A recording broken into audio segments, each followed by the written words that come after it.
Indian medical association Miryalaguda వారు తెలంగాణ జిల్లాలు మండలాలలో పెరుగుతున్న నకిలీ వైద్యుల సమస్యపై ప్రజల్లో అవగాహన కల్పించేందుకు ఐఎంఏ ప్రత్యేక లీగల్ సెల్ సమావేశం నిర్వహించింది. ఈ కార్యక్రమంలో నిపుణులు క్వాక్ఫేక్ ఆర్ఎంపీ పీఎంపీలపై తాజా చట్టాలు ఎన్ఎంసీ మార్గదర్శకాలు ప్రజలు తీసుకోవాల్సిన జాగ్రత్తలను వివరించారు. అర్హత లేని వ్యక్తులు వైద్యం చేయడం తీవ్రమైన నేరమని, చౌక చికిత్స పేరుతో నకిలీ డాక్టర్ల దగ్గరకు వెళితే ప్రాణాపాయం వాటిల్లొచ్చని వైద్యులు హెచ్చరించారు. ఆరోగ్యమే గొప్ప ఆస్తి అన్న భావన ప్రతి ఇంటికి చేరాలంటే ప్రజలు నిజమైన రిజిస్టర్డ్ డాక్టర్లను మాత్రమే నమ్మి వెళ్లాలని సూచించారు. నకిలీ వైద్యులను గుర్తించి అధికారులకు సమాచారం ఇవ్వాలని ఈ సమావేశం పిలుపునిచ్చింది.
నమస్కారం.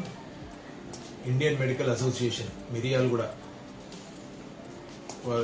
ఏర్పాటు చేసిన ఈ సమావేశం కారణం ఏమనగా 4 రోజుల కిందట మన పట్టణంలో మెడికల్ కౌన్సిల్ వాళ్ళు ఆకస్మిక తనిఖీలు చేశారు. దాంట్లో భాగంగా చాలా మంది హాస్పిటల్స్ కానీ మెడికల్ సెంటర్స్ కానీ ఆర్ఎంపీలు డిగ్రీ లేకుండా అర్హతకు మించి వైద్యం చేస్తున్నారని వాళ్ళు గుర్తించి వారికి క్రిమినల్ కేసులకి డిస్ట్రిక్ట్ అథారిటీస్కి గవర్నమెంట్ వారికి సిఫార్సు చేయడమైనది. So association Miryalaguda association medical association ద్వారా మీ అందరినీ కోరేది ఒకటే, ఉన్న ఏ రిజిస్ట్రేషన్ అయితే ఉన్నదో ఆ స్పెషాలిటీ మట్టుకే ప్రాక్టీస్ చేయండి. డాక్టర్ అందుబాటులో ఏ డాక్టర్ అయితే ఉన్నారో బోర్డు మీద కూడా అదే డాక్టర్ గారి పేరు, వారి డిగ్రీ ఉండాలి. అర్హతకు మించి ప్రాక్టీస్ చేయకూడదు.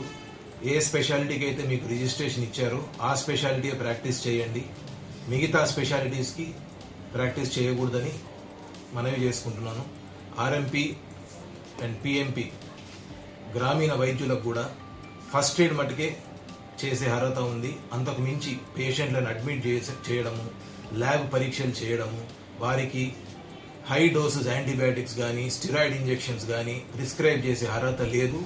చేసితే వారి మీద చట్టరీత్యా క్రిమినల్ కేసులు నమోదు చేయబడతాయి.